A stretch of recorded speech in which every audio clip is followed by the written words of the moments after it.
ओम नमस्ते जी।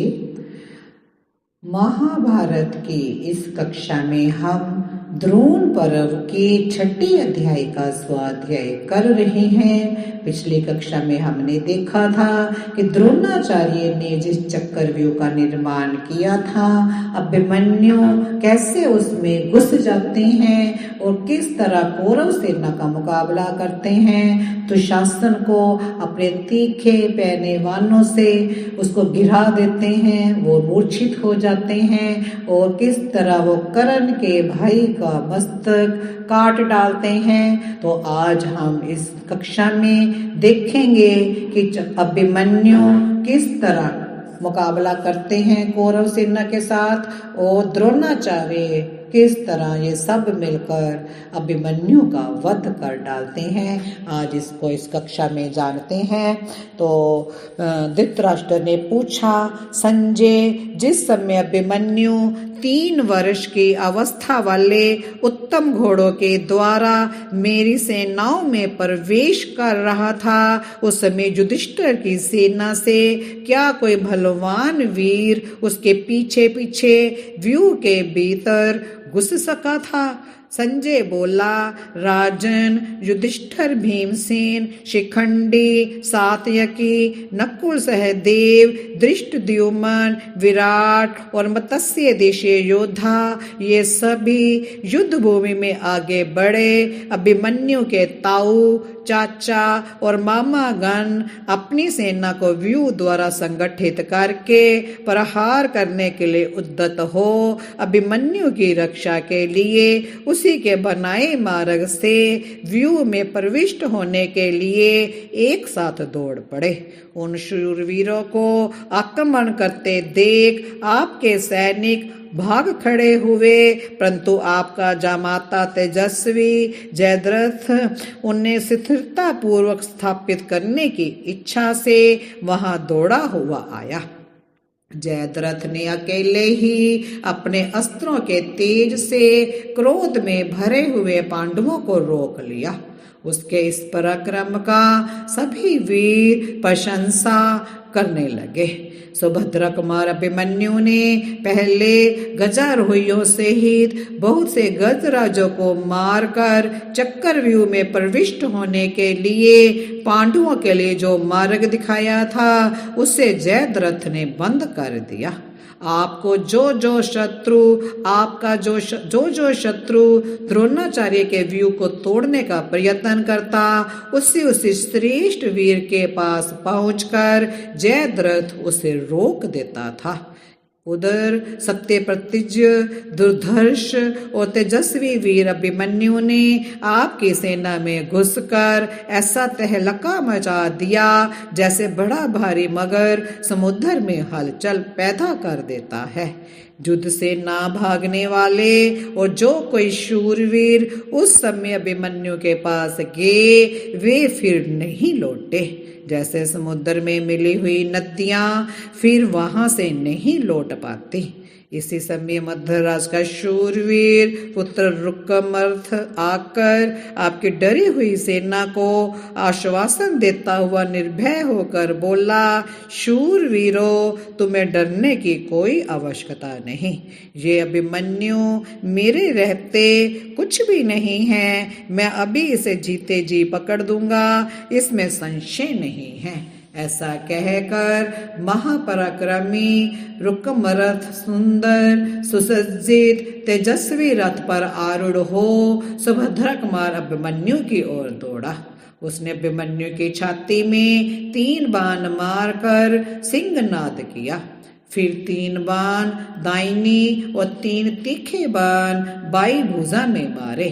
तब अर्जुन कुमार अभिमन्यु ने रुकमर्थ का धनुष काटकर उसकी दाई भुजाओं को और सुंदर नेत्र तथा भौहों से सुशोभित मस्तक को भी तुरंत ही काटकर पृथ्वी पर गिरा दिया। राजन, वह फिर शीघ्रता पूर्वक अस्त्र संचालन का कौशल दिखाता हुआ युद्ध में अल्लात चक्र की भांति 100 और शस्त्र रूप में दृष्टि गोचर होता था।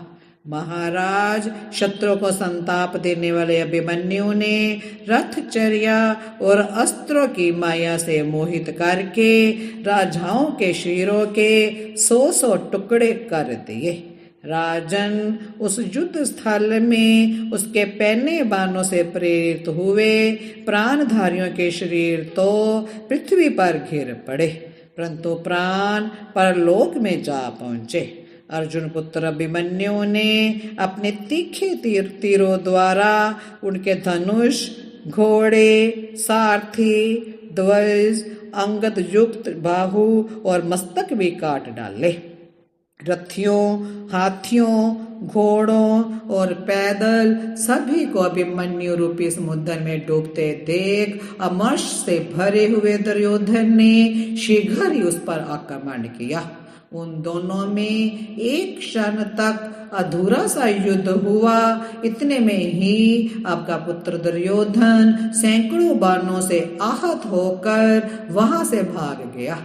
धृतराष्ट्र ने पूछा, संजय, जब दुर्योधन भाग गया तो सैकड़ों राजकुमार मौत के घाट उतार दिए गए। उस समय मेरे पुत्रों ने सुभद्रा कुमार का सामना करने के लिए क्या उपाय किया?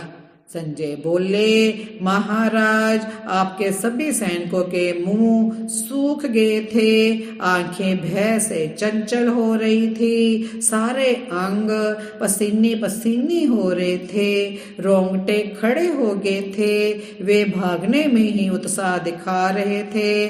उनके मन में शत्रु को जीतने का उत्साह तनिक भी नहीं था।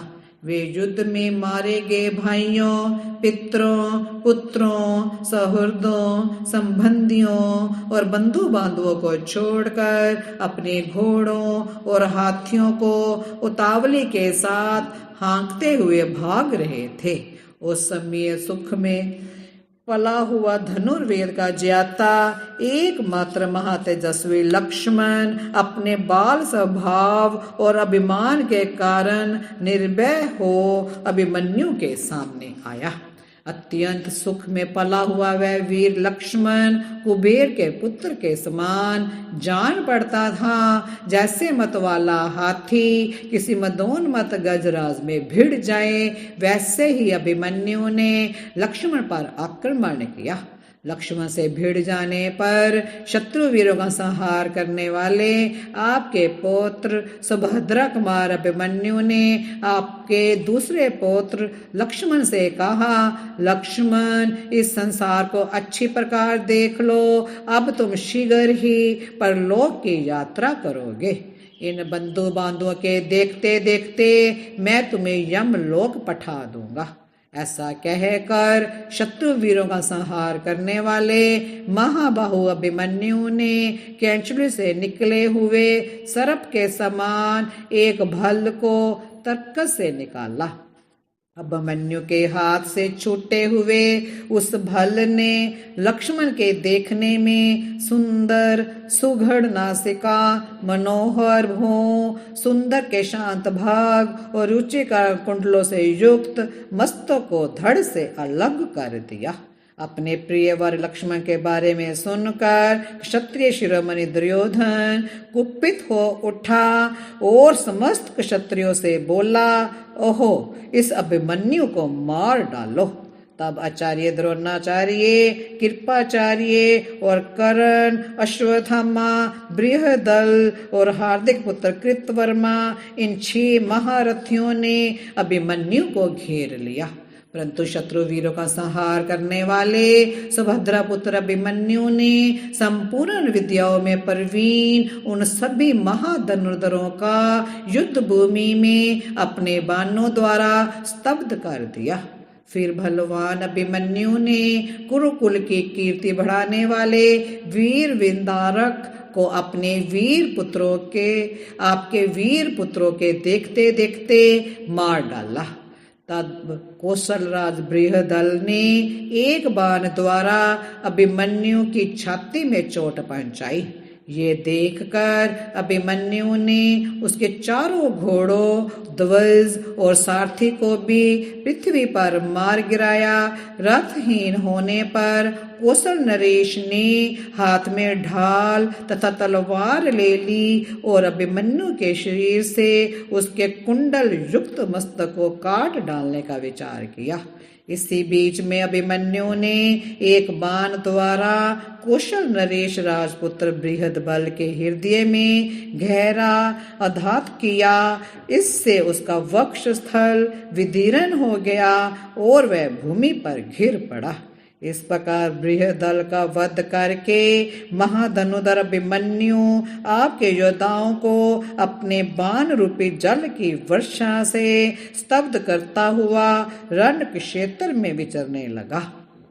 तब विकर्तन पुत्र कर्ण ने युद्ध भूमि में द्रोणाचार्य से पूछा, आचार्य अभिमन्यु हम लोगों को मार डालने, इससे शीघ्र ही हमें शीघ्र ये बताइए कि इसका वध किस प्रकार होगा।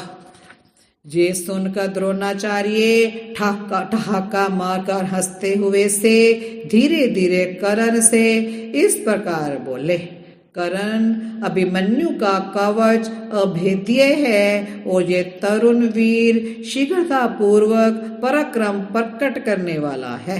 इसका कवच तो अभेद्य है, परंतु मनोयोग पूर्वक चलाए गए बाणों से इसके धनुष और पत्यंचा को काटा जा सकता है। साथ ही इसके घोड़ों की बागडोरों को, घोड़ों को और दोनों पार्श्व रक्षों को भी नष्ट किया जा सकता है। महाधनुधर राधा पुत्र यदि कर सको तो यही करो। अभिमन्यु को युद्ध से विमुख करके फिर इस पर प्रहार करो। धनुष हाथ में लिए रहने पर तो इसे संपूर्ण देवता और असुर भी नहीं जीत सकते। यदि तुम इसे परास्त करना चाहते हो तो इसके रथ और धनुष को नष्ट कर डालो। आचार्य की ये बात सुनकर विकर्तन पुत्र ने बड़ी उतावली के साथ अपने बाणों द्वारा शीघ्रता पूर्वक हाथ चलाते हुए अस्त्रों का प्रयोग करने वाले अभिमन्यु के धनुष को काट डाला। भोजवंशी कृतवर्मा ने उसके घोड़े मार डाले और कृपाचार्य ने दोनों पार्श्व रक्षकों का काम तमाम कर दिया। शेष महारथी धनुष कट जाने पर अभिमन्यु पर बाणों की वर्षा करने लगे। इस प्रकार शीघ्रता करने के अवसर पर शीघ्रता करने वाले ये 6 निर्दयी महारथी एक रथहीन युवक पर बाणों की वृष्टि करने लगे। धनुष के कट जाने पर और रथ नष्ट हो जाने पर तेजस्वी वीर अभिमन्यु अपने धर्म का पालन करते हुए ढाल और तलवार लेकर आकाश में उछल पड़ा। उस समय शत्रु पर विजय पाने वाले महातेजस्वी द्रोणाचार्य ने शीघ्रता करते हुए एक शूरपर के द्वारा अभिमन्यु की मुट्ठी में स्थित मणि में मूठ से युक्त खड्ग को काट दिया। राधा नंदन कर्ण ने अपने तीखे तीरों द्वारा उसकी उत्तम ढाल के टुकड़े टुकड़े कर डाले। खड्ग और डाल से रहित हो जाने पर अभिमन्यु चक्कर हाथ में ले कुपित हो द्रोणाचार्य की ओर दौड़ा। उस समय उसके शरीर और उसके चक्कर को जिसकी ओर दृष्टिपात करना देवताओं के लिए भी अति कठिन था, देखकर समस्त नरेश उद्विग्न हो उठे और उन सब ने मिलकर उस चक्कर के टुकड़े टुकड़े कर दिए। शत्रुओं ने उसे धनुष, रथ, खड्ग और चक्कर से वंचित कर दिया था। अतः वह गदा हाथ में लेकर अश्वत्थामा पर टूट पड़ा। प्रज्वलित वज्र के समान उस गधा को ऊपर उठी देख नर श्रेष्ठ अश्वत्थामा अपने रथ की बैठक से 3 पग पीछे हट गया। उस गदा से अश्वत्थामा के चारों घोड़ों और दोनों पार्श्व रक्षकों को मारकर बाणों से भरे हुए शरीर वाला सुभद्रा कुमार शाही के समान दृष्टिगोचर होने लगा। तत्पश्चात उसने सुबल पुत्र कालिके को मार गिराया, फिर 10 वसातीय रथियों को मार डाला। उसके बाद केकियों के 7 रथों और 10 हाथियों को मारकर दुशासन को मार के घोड़ों सहित रथ को भी गदा के आघात से चूर चूर कर दिया। और ये इससे दुशासन पुत्र कुपित हो गदा हाथ में लेकर अभिमन्यु की ओर दौड़ा और इस प्रकार बोला, अरे खड़ा रह।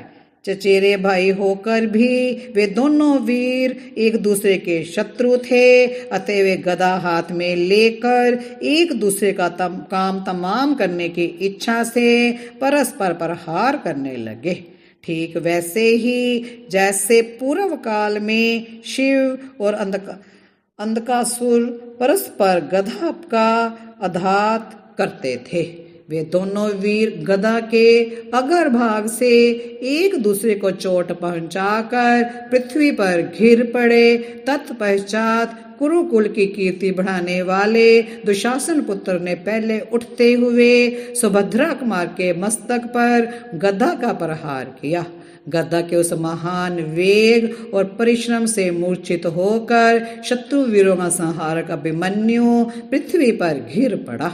राजन, इस प्रकार उस युद्ध स्थल में बहुत से योद्धाओं ने मिलकर एकाकी अभिमन्यु को मार डाला। अभिमन्यु को भूमि पर पड़ा हुआ देखकर आपके महारथी अति प्रसन्नता से बारंबार सिंहनाद करने लगे।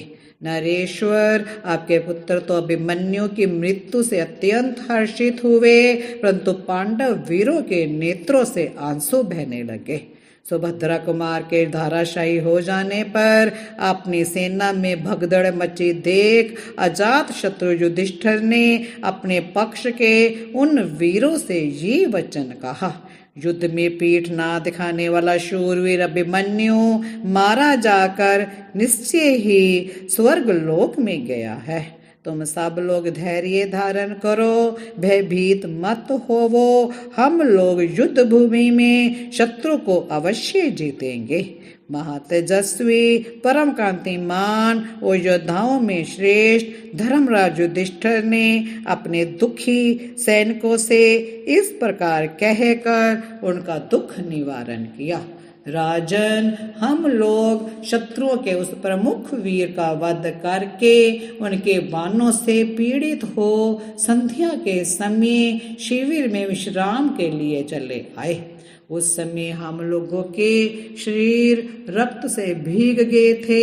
महाराज, हम और शत्रु पक्ष के लोग रणभूमि को देखते हुए धीरे धीरे वहां से हट गए।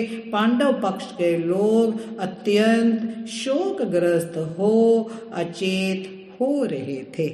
इस प्रकार हमने देखा कि किस तरह अभिमन्यु चक्रव्यूह में अकेले ही कौरव पक्ष के महारथियों को उन्होंने कितनों को मार गिराया और किस तरह उन्होंने उनका सामना किया और किस तरह कौरव सेना के 6 महारथियों ने अभिमन्यु को नीचे गिराकर उनको मार डाला और जिससे जहाँ कौरव सेना बहुत प्रसन्न हुई वहीं पर पांडव सेना बहुत दुख से पीड़ित हो गए, उदास हो गए। और संध्या होने पर दोनों सेनाएं अपने अपने शिविर की ओर लौट आई। इस तरह हमने आज देखा। आज इतना ही। अगली कक्षा में देखेंगे कि जब युधिष्ठिर क्या करता है, व्यास जी क्या आश्वासन देते हैं, अर्जुन को जब पता चलेगा क्या होगा। तो वीडियो को लाइक करें, शेयर करें, सब्सक्राइब करें। ओम शांति शांति शांति।